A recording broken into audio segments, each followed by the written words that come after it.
Betrayal doesn't announce itself. It comes like a cough in the night, quiet, sharp, and leaving you with a taste of something rotten.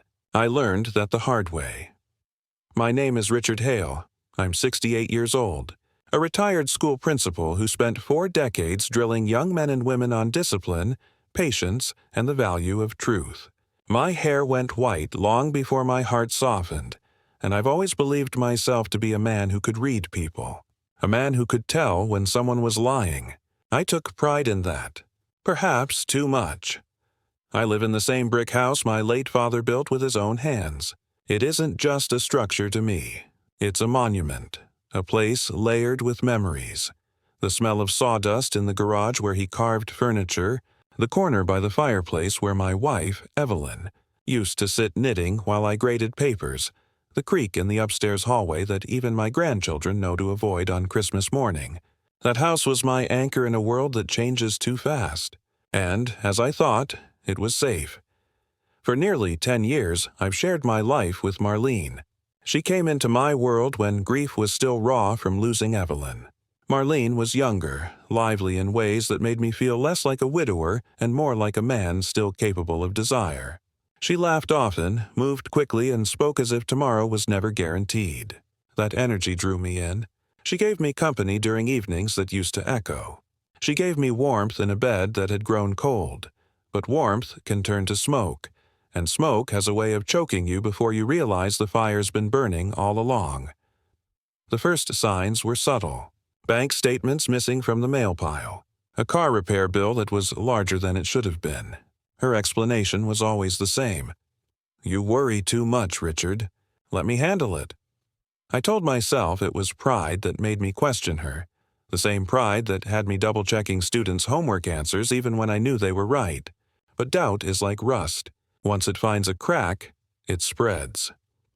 One evening, I came home to find her in the kitchen with the phone pressed against her ear, voice lowered to a near whisper. When she noticed me, she hung up so quickly the dial tone still rang in the air between us.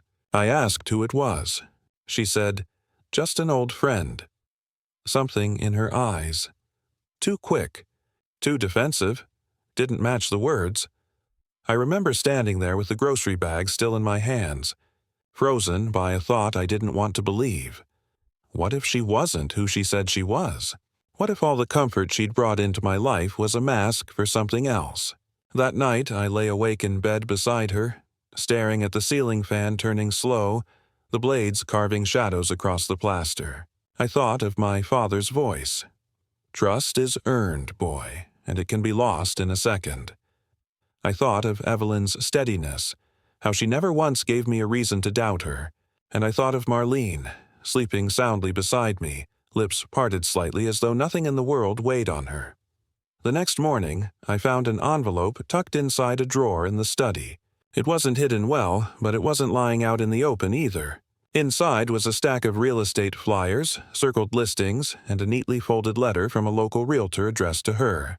The words, "We're ready when you are. Just let us know which property you'd like to proceed with," sent a coldness through me I hadn't felt in years.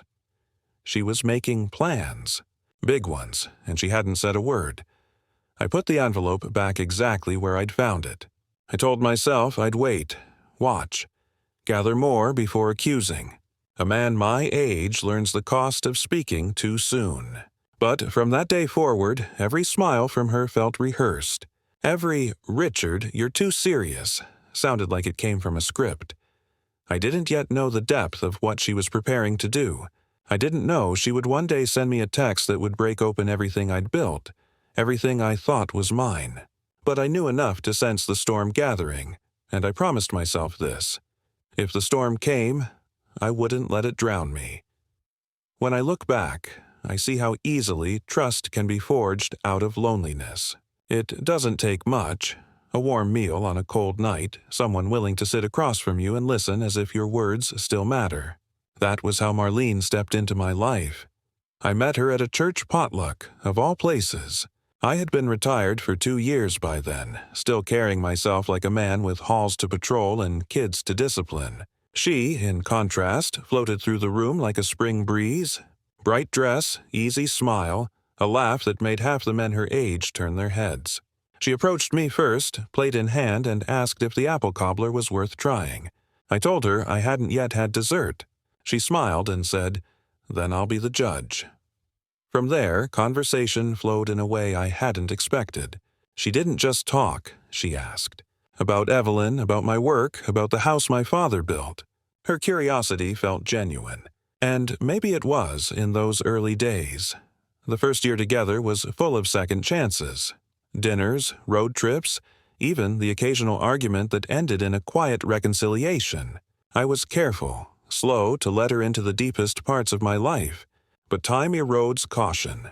She moved into the house 2 years in. I told myself it was companionship, not dependence. But she began handling the bills, the grocery shopping, the little errands I had always done myself. And I let her. It felt good to have someone step in, to trust that the weight of daily life didn't always rest on my shoulders. That trust was the foundation she would later crack wide open. The first real confrontation came on a Thursday afternoon. I was balancing my checkbook, an old habit I never gave up, though Marlene often teased me for being stuck in the 70s. The numbers didn't add up. A withdrawal of $5,000 had been made just the week before. I hadn't authorized it. I asked her calmly what it was for. She was chopping onions in the kitchen when I asked. Her knife paused midair, then resumed as if nothing had happened. "I told you, Richard, I'm handling some things. Household improvements, odds and ends." "$5,000 isn't odds and ends," I said, still steady, though I felt the skin behind my ears grow hot. She set the knife down, wiped her hands, and faced me. "Why don't you trust me to take care of things? You keep saying I'm part of your life, but the moment I try to help, you treat me like a thief." That word hung between us. Thief. She had chosen it, not me. I wanted to push harder, but I didn't. I've spent a lifetime in classrooms where tempers ran high. I knew the value of restraint. "I just want to know where the money went," I said quietly. Her answer was a shrug and a sigh. "You'll see soon enough," I didn't see. Not right away, but I felt the shift. A wall had gone up in her eyes, thin but deliberate, the way a person shields something they don't want discovered. That night, I sat on the porch alone, the cicadas humming in the dark, and I thought of all the warnings friends had given me when I started dating again. "She's younger, Richard. Be careful." I had brushed them off. I told myself love was worth the risk, that dignity meant trusting until given a clear reason not to. But now, I wasn't sure if I was dignified or simply blind. The next few weeks, small arguments turned sharper. I asked about receipts. She called me controlling. I questioned why she kept meeting old friends without inviting me. She accused me of jealousy. What unsettled me most wasn't her anger, but how quickly she'd learned to twist mine back on me. I remember one evening especially. I had mentioned the envelope of real estate flyers. Careful not to say I'd found them in her drawer, only that I'd come across them. She laughed, though her eyes didn't match the sound. "Oh, those? I was just curious, Richard. Dreaming. You of all people should know dreams don't cost anything. But they do.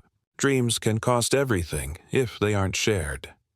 That conversation ended with her brushing past me, muttering under her breath that I never let her breathe. I sat there in the living room staring at the faint reflection of myself in the darkened television screen. For the first time, I wondered if the woman I'd welcomed into my life wasn't a partner, but a storm slowly gathering around me. I should have pressed harder that night, should have demanded truth. But age teaches patience, sometimes too much of it. I told myself to wait, to watch. I thought clarity would come if I gave it time. It did come. But when it did, it struck like lightning.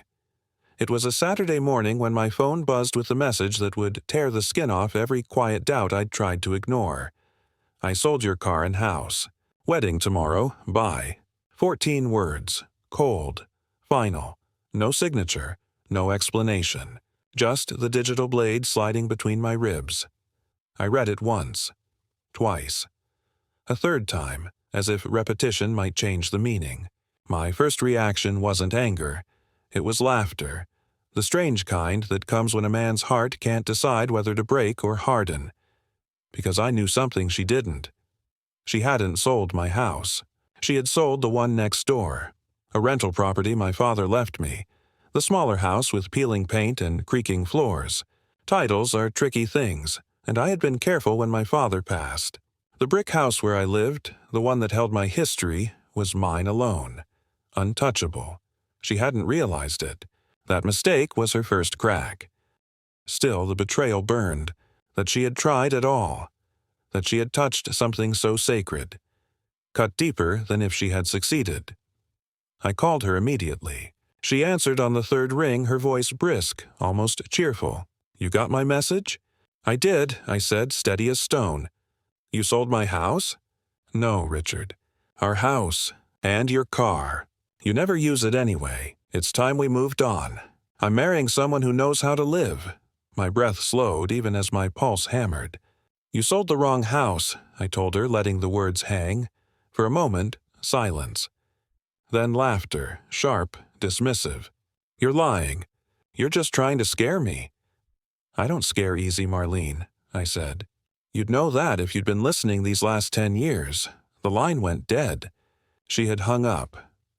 I sat at the kitchen table, staring at the wood grain where countless meals had been eaten, countless papers graded, countless family prayers whispered. Now it was the stage for betrayal. The house itself seemed to breathe around me, waiting to see what I would do. Within an hour, a knock rattled the front door. A man in his 40s stood there, trim suit, leather briefcase, a polite smile stretched too tight. "Mr. Hale?" he asked. "Yes, I'm here about the property. Marlene told me to meet you. Said you'd hand over the keys." I studied him. His handshake was firm, his eyes less so. There was calculation there, but also hesitation. The look of a man who hadn't realized he'd walked into the wrong story. "Which property?" I asked. "The Hale residence," he said, glancing past me at the brick house.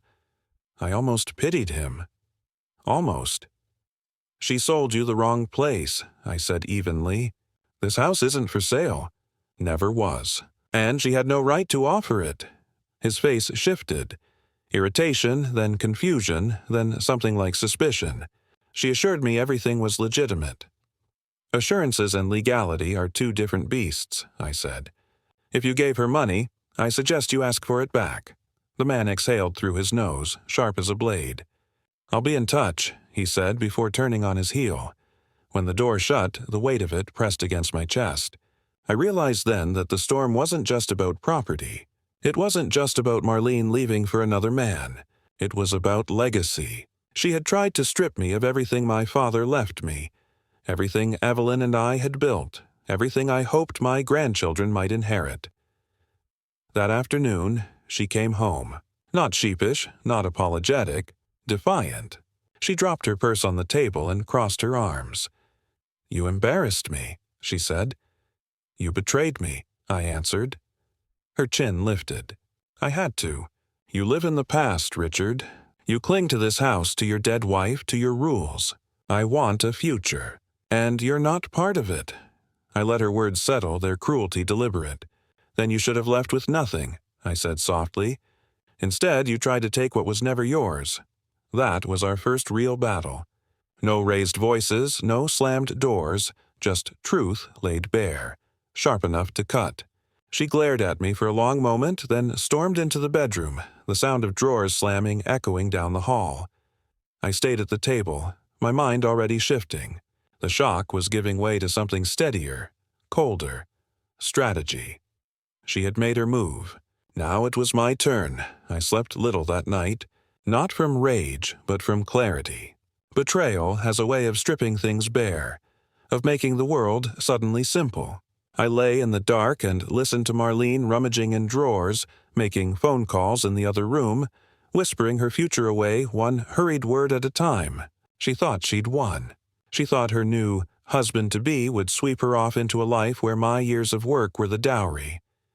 But she'd miscalculated. The house she tried to sell wasn't mine to lose. The Hale residence, the brick house with its creaks and memories, was shielded by a trust my father had insisted upon decades ago. The rental next door, the one she believed was the prize, was hardly worth the fight. She'd sold a ghost, and in doing so she'd walked straight into her own undoing. That was twist one. And she never saw it coming. At dawn, I brewed coffee strong enough to burn the tongue and sat at the kitchen table with a yellow legal pad. Old habits, principles plan. I made 3 columns: assets, allies, actions. Beneath assets, I listed the properties, the accounts she hadn't touched, the things in my name alone. Beneath allies, I wrote the names of people I trusted: my son David, my lawyer Harold, an old colleague who now worked in city records. Beneath actions, I scribbled secure titles, freeze accounts, document everything. It wasn't vengeance I wanted. It was preservation. My father's legacy, Evelyn's memory, my grandchildren's future, those were the stakes. By mid-morning, I had called Harold. He was my age, a man who had spent a career in probate and property disputes and who owed me a favor from years back. I explained what had happened, keeping my voice calm though my stomach churned. "She sold the neighbor's house," I said. "Without your consent?" Harold asked. "Without my knowledge." He sighed, the kind of sigh only an old lawyer can manage, heavy with both experience and fatigue. "Richard, that's fraud. If money exchanged hands, she'll have to answer for it. You're in a stronger position than you think. But you'll need to be quiet. Let her dig her own grave. Quiet." That word rang true. I had spent years mastering quiet, in classrooms and faculty meetings, in grief itself. Now it would serve me again. That evening, when Marlene returned, she was radiant. Hair done, dress crisp, perfume trailing her like a flag of victory. She leaned against the doorframe with a smirk. "You'll come around, Richard. Once the wedding's done, you'll see it was the right choice." I looked at her, steady. "Whose wedding?" "Mine," she said, chin raised. "Tomorrow. With James." James. The name hit the air like sour wine. She hadn't mentioned him before, but now it was clear. He was the buyer, the man at the door, the one who thought he was stepping into my life like slipping on an old coat. I let a small smile curl at the edge of my mouth. Not amusement, not approval, just the calm of a man who knows more than he reveals. "Then I hope you enjoy the ceremony," I said. "But don't expect to take vows under this roof. This house isn't yours to give away." Her smirk faltered just slightly, just enough. "You're bluffing." "Try me," I said. She stormed off again, muttering, but I noticed the first flicker of doubt cross her face. That flicker was all I needed. That night, I called David. My son has always been pragmatic, the kind of man who speaks in short sentences and prefers action over speculation. When I told him the story, there was silence on the line, then a low growl of disbelief. "She tried to sell your house. Dad, that's—" He cut himself off. "I'll be there tomorrow." "No," I told him. "Not yet. Let her think she's ahead. Let her show her hand. We'll move when it matters most." Silence again, then. "You sound like you're enjoying this." "I'm not," I said. "But I refuse to be humiliated in my own home." And that was the truth. Betrayal hurts, but humiliation kills. I wouldn't let her write me into that role. The following morning, I visited City Hall. My colleague in records, Martha, met me with tired eyes and a firm handshake. She owed me a favor, too. Within an hour, I had copies of every deed, every trust document, every scrap of paper proving what was mine and what wasn't. I tucked them into a folder and carried it home like a weapon. Marlene didn't notice. She was too busy rehearsing her future, calling caterers, snapping at delivery men. She believed she was walking toward freedom. She didn't realize she was walking into chains. I watched, waited, silent, a lifetime of patience distilled into strategy. The first twist was mine. The next would seal her fate. The morning of her so-called wedding, the house felt like a stage before the curtain. Marlene moved with purpose, humming under her breath. Phone pressed to her ear as she barked orders. A florist was late. A caterer canceled.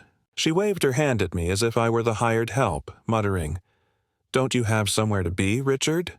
I didn't answer. I simply poured my coffee, sat at the table, and opened the folder from City Hall.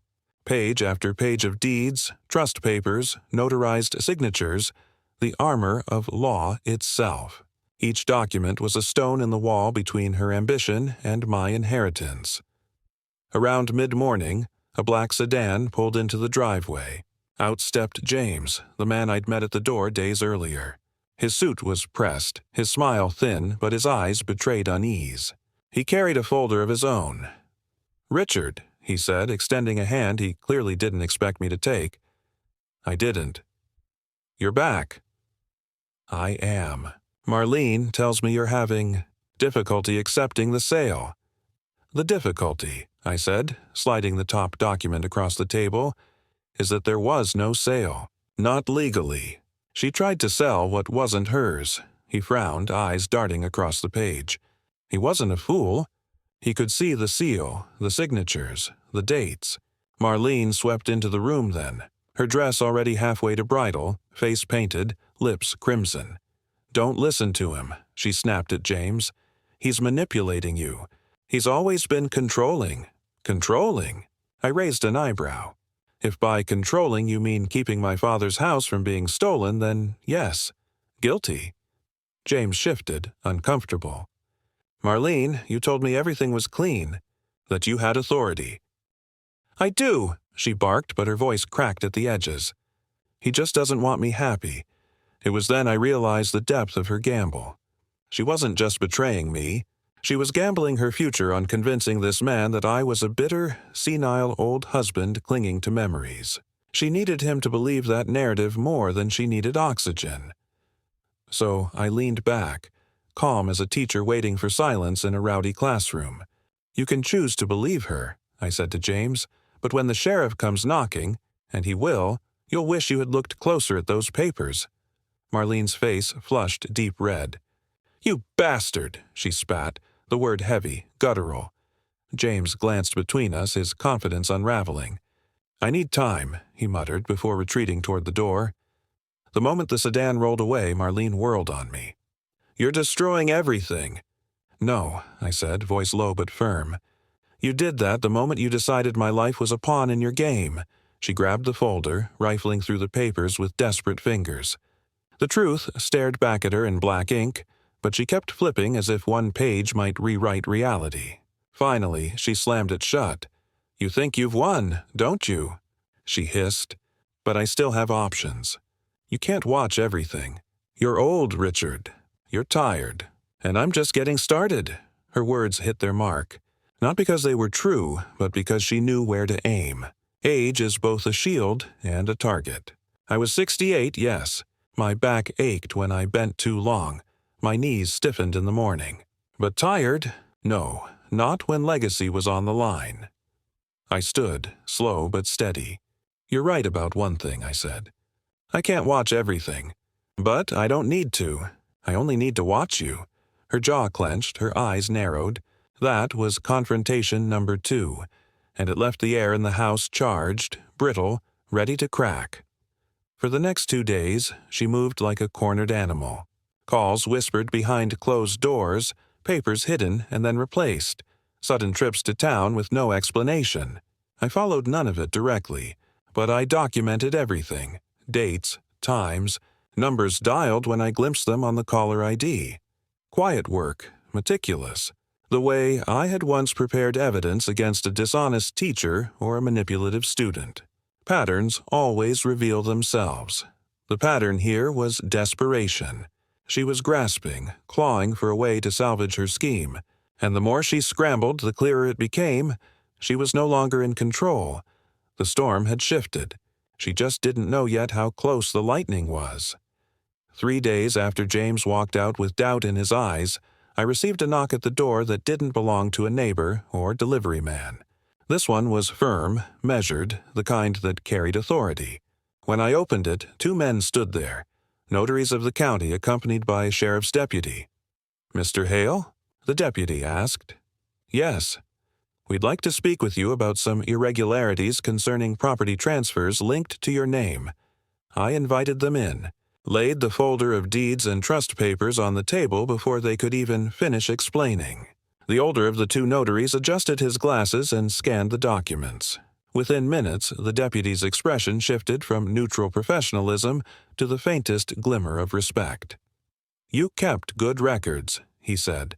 "My father taught me to guard what matters." I replied. It was then the twist unfolded. James hadn't simply been a buyer. He had gone to the sheriff after our confrontation, wary of being swindled. His instincts had pulled the string, and now the county itself was looking into Marlene's actions.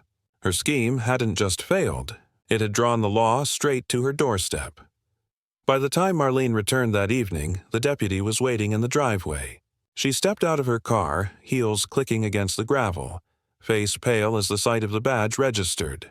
"What's this?" she asked, her voice high, brittle. The deputy's tone was calm, almost casual. "Marlene, we need to ask you some questions about attempted property fraud and the collection of funds under false pretenses." Her eyes flicked to me, burning with a hatred I hadn't yet seen. Sharp, unfiltered, primal. "You did this," she whispered. "No," I said, my voice even. "You did this to yourself." They didn't cuff her, not yet, but they spoke to her long enough on the porch that the whole neighborhood saw. Curtains twitched. Lights flicked on across the street. By the time she came back inside, her composure was gone. "You think you've humiliated me?" she snapped, tossing her purse onto the couch. "But I'll find a way. I'll make sure you regret this." I looked at her steadily, letting the silence drag. "You've already lost, Marlene. Every call you made, every false paper, every promise, it's all documented. You handed me the rope and you tied the knot yourself." That night she drank, wineglass after wineglass, until her words slurred and her hands shook. She muttered about James abandoning her, about how men were all the same, about how she deserved more. I listened from the porch, the night air cool on my face, her voice a distant echo of choices she could no longer reverse. The second twist wasn't just that the law was involved. It was that James, her so-called escape hatch, had become my unwitting ally. He wasn't loyal to me, but his fear of legal trouble had turned him against her. Without his backing, her fantasy of a wedding collapsed into ash. The next morning, I called Harold, my lawyer. "It's shifting," I told him. "Good," he said.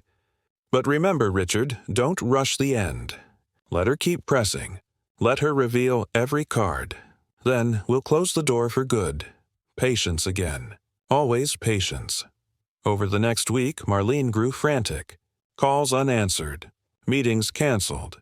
I saw the signs. A woman abandoned not just by a man, but by the illusion of control.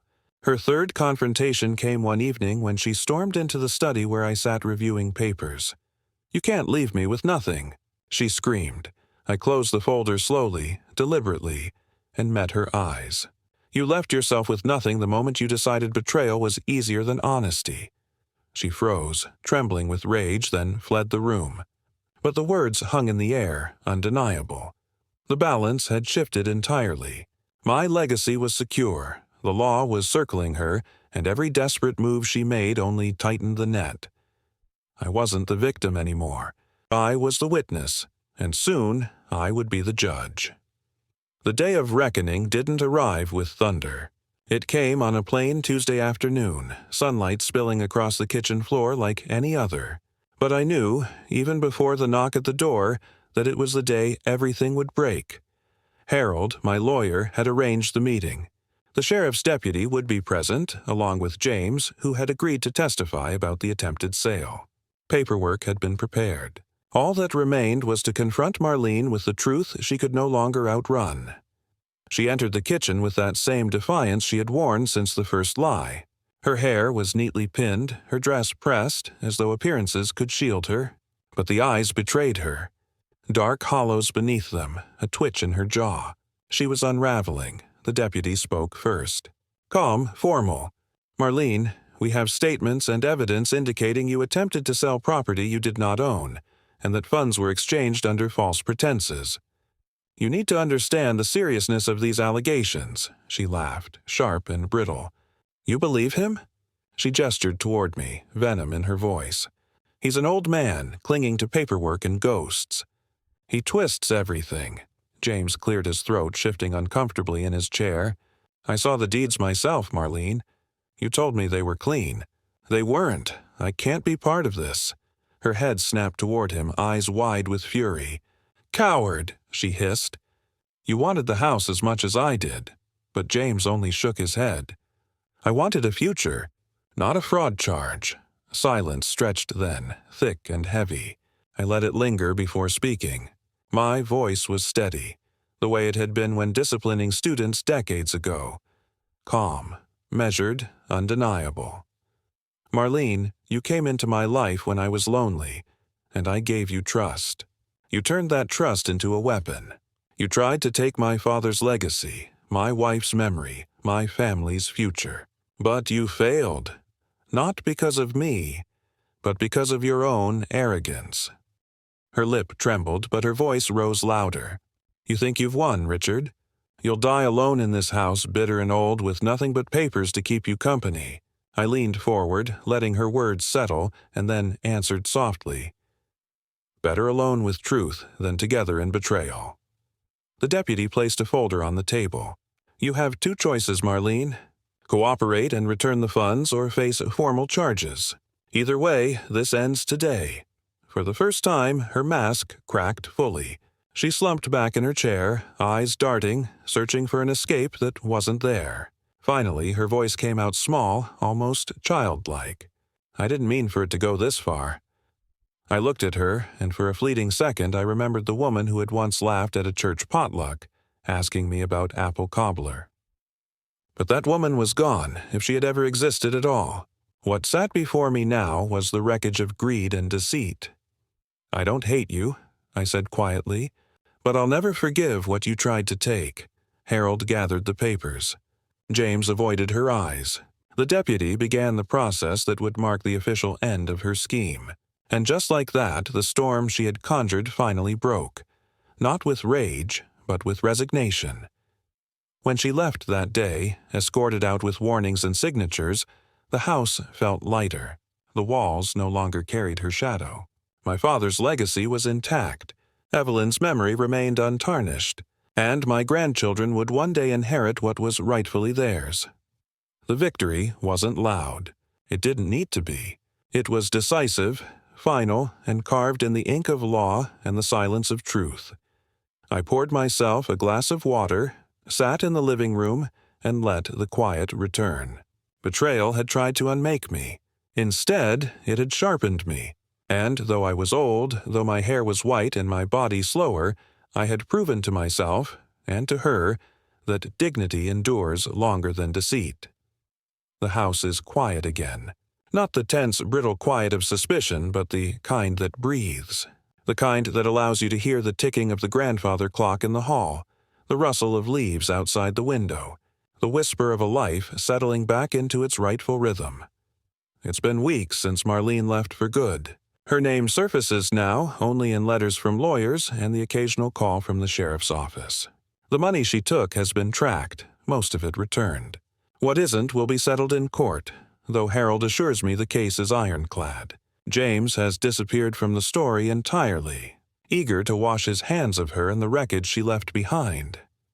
I sit most evenings in the same chair by the fireplace where Evelyn once knitted, where the children once gathered at Christmas, where the echoes of my father's voice still linger. The house feels whole again.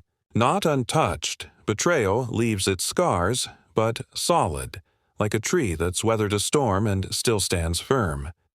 Friends have asked if I regret letting Marlene into my life. It would be easy to say yes, but regret is a heavy thing, and I've learned not to carry more weight than I need to. For 10 years she gave me company.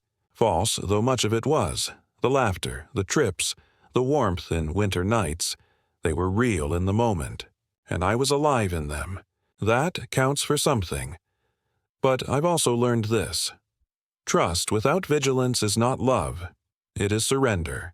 I surrendered too much, too easily, because I wanted to believe I was still the man who could start again without fear. Perhaps that was my mistake. Yet mistakes, even at 68, can be teachers. And this one has reminded me that my dignity, my legacy, my family's future, those are not bargaining chips for anyone. The neighbors whisper, of course. They saw the deputy on the porch, the arguments, the wedding that never was. Some tilt their heads at me with pity, others with admiration. I let them whisper.